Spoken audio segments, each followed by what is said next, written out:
नमस्कार आमी अपू अपुर संसारे सकलके स्वागत जानाई। आशा करी सकले भालो आछेन। आज बानाबो सुजिर दूध पिठे। एकदम नरम तुलतुले मुखे दिलेई मिलिए जाबे, भीषण सुस्वादु।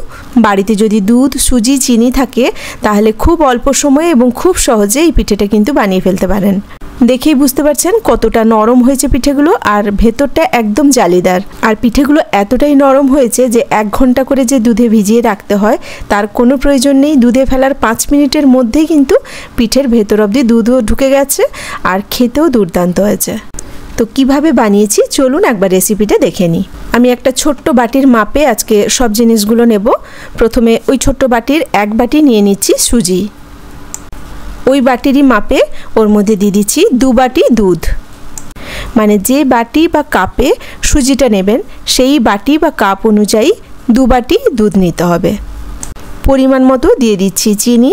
চিনিটাও খুব বেশি দিচ্ছি না, ছোট চামচে 2 চামচ চিনি দিচ্ছি। এটা বেশি মিষ্টি হলে খেতে ভালো লাগবে না, আপনারা নিজেদের স্বাদ অনুযায়ী মিষ্টিটা দেবেন।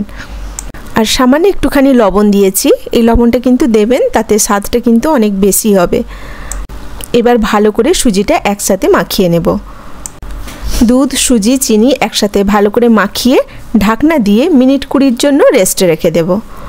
এইটুকু সময় সুজিটাকে ভিজিয়ে রাখতে হবে যাতে সুজিটা ভিজে নরম হয়ে যায়। 20 মিনিট বাদে আমি ঢাকনা তুললাম। সুজিটা একটু ফুলেও গেছে আর একদম নরম হয়ে গেছে। একটু ভালো করে সুজিটা আবারও একবার মাখিয়ে নিয়ে ওর মধ্যে যে বাটিতে আমি সুজি নিয়েছিলাম ওই বাটিরই হাফ বাটি ময়দা দিয়ে দিলাম। এবার ময়দাটাও ভালো করে সুজির সাথে মাখিয়ে নিয়েছি। আর দিলাম হাফ চামচ বেকিং পাউডার। বেকিং পাউডারটা দিলে সুজির পিঠেগুলো ফ্লাফি হবে, ভেতরটা জালিদার হবে। এবার ভালো করে বেকিং পাউডারটাও মাখিয়ে নিয়েছি। বেকিং পাউডার দেওয়ার পরে কিন্তু আর বেশিক্ষণ রাখা যাবে না, এবার চটপট করে এটা রান্না করে নিতে হবে। আমি একটা ঝাঁঝরি থালার মধ্যে ছোট ছোট 5খানা বাটি নিয়েছি। এই বাটির সাইজগুলো কিন্তু খুবই ছোট। এই বাটিগুলো নিয়েছি আমি যাতে চটপট পিঠেটা হয়ে যায় আর দুধটাও ভেতর অবধি তাড়াতাড়ি ঢুকে যায়।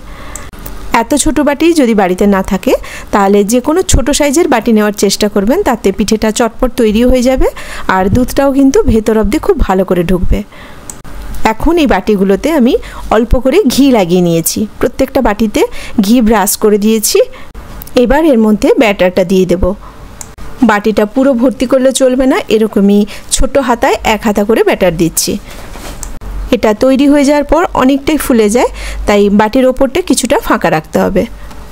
সবগুলো বাটিতে আমি ব্যাটার নিয়ে নিয়েছি আর যেটুকু একটুখানি বেঁচে গেছিলো সেটা অন্য আরেকটা পাত্রে নিয়ে নিলাম। এবার এটা 5 থেকে 7 মিনিটের জন্য স্টিম করে নেব। গ্যাসের মধ্যে ডেচকিতে জল নিয়ে নিয়েছি। জলটা আগের থেকেই বসিয়ে দিয়েছিলাম। জলটা এখন ফুটতে শুরু করেছে। ঝাঁঝরি থালাটা সাবধানে ওর ওপর রেখে একটা ঢাকনা দিয়ে দেব। 5-7 মিনিটের জন্য ঢাকনা দিয়ে দিয়েছি। এই সময় গ্যাসের ফ্লেমটাও হাই রাখবেন। মিনিট 5 বাদে আমি ঢাকনা তুললাম। পিঠেগুলো সব ফুলে একদম টইটুম্বুর হয়ে গেছে। তবে এখন প্রচণ্ড গরম আছে, এই গরম অবস্থায় পিঠেগুলোকে বার করব না, ওটা ঠান্ডা হতে থাক। ততক্ষণে পিঠের যে দুধটা সেটা রেডি করে নিই। গ্যাসের মধ্যে একটা কড়াই বসিয়ে দিয়েছি। প্রথমে 2 চামচ চিনি নিয়ে নিলাম আর সামান্য একটুখানি চিনির মধ্যে জল দিয়েছি। চিনিটা মেল্ট হয়ে গেলে আস্তে আস্তে করে কালারটা চেঞ্জ হতে থাকবে। বেশি ক্যারামেল করব না, কালারটা ঠিক এরকম হলুদ এলেই ওর মধ্যে দুধ দিয়ে দেব। দুধটা আগের থেকেই ফোটানো আছে। এইভাবে ক্যারামেল করে দুধটা দেবেন, তাতে দুধের কালারটা কিন্তু ভীষণ সুন্দর আসে। এইভাবে খুন্তিটা একটু নাড়বেন, দুধের সাথে চিনিটা একদম মেল্ট হয়ে যাবে। এখন এর মধ্যে দিয়ে দিলাম হাফ কাপ গুঁড়ো দুধ। গুঁড়ো দুধটা দিলে কিন্তু দুধের স্বাদটা ভীষণ বেড়ে যায়। গুঁড়ো দুধটাও মাখিয়ে নিয়ে ওর মধ্যে দিয়ে দিচ্ছি চিনি। চিনিও খুব বেশি দিনই 2 চামচ চিনি দিয়েছি। প্রথমে চিনিটা কিন্তু কালারের জন্য দিয়েছি আর এখন এই চিনিটা দুধের মিষ্টি আনার জন্যে। এবার সব কিছু ভালো করে দুধের সাথে মাখিয়ে নেব। 2টো এলাচও ফাটিয়ে দিলাম, এতে খুব সুন্দর একটা ফ্লেভার আসবে। দুধটা ফুটে বেশ ঘন হয়ে গেছে। এখন গ্যাসের ফ্লেমটা অফ করে দেব। পিঠের জন্য দুধটা রেডি করে নিয়েছি। এদিকে পিঠেগুলো একদম ঠান্ডা হয়ে গেছে, এগুলো একটু খুলে দেখাচ্ছি। পিঠেগুলো খুব সুন্দর তৈরি হয়েছে। হাত দিয়ে একটু প্রেস করলেই খুব সুন্দর একাই ছেড়ে আসছে। এই যে দেখুন কি সুন্দর হয়েছে পিঠেগুলো, একদম নরম ফ্লাফি জালিদার হয়েছে। ভীষণই তুলতুলে, মুখে দিলেই মিলিয়ে যাবে। সবগুলো পিঠে আমি বের করে নিচ্ছি। এগুলো সব দুধে দেব। এদিকে দুধটাও একদম গরম আছে, গরম দুধের মধ্যে পিঠেগুলো দিয়ে দিলাম। যেহেতু দুধটাও একদম গরম আর পিঠেটাও ভীষণ নরম, তাই বেশিক্ষণ পিঠে দুধের মধ্যে ভিজিয়ে রাখার দরকার নেই। পিঠেগুলো দিয়ে একটু ভালো করে খুন্তি দিয়ে এদিক ওদিক করে উল্টে পাল্টে দুধের মধ্যে একটু ভিজিয়ে নিতে হবে। মিনিট 5-এর মধ্যেই পিঠেগুলো কিন্তু পরিবেশন করতে পারেন। পিঠেগুলো খেতে কিন্তু ভীষণ টেস্টি হয়েছিল, অন্তত একটা বার বানিয়ে দেখতে পারেন। কেমন লাগলো সুজির দুধ পিঠের রেসিপি ছোট্ট একটা কমেন্ট করে জানাবেন। আর যদি ভালো লেগে থাকে তাহলে একটা লাইক দিয়ে দেবেন। সকলে ভালো থাকবেন, সুস্থ থাকবেন।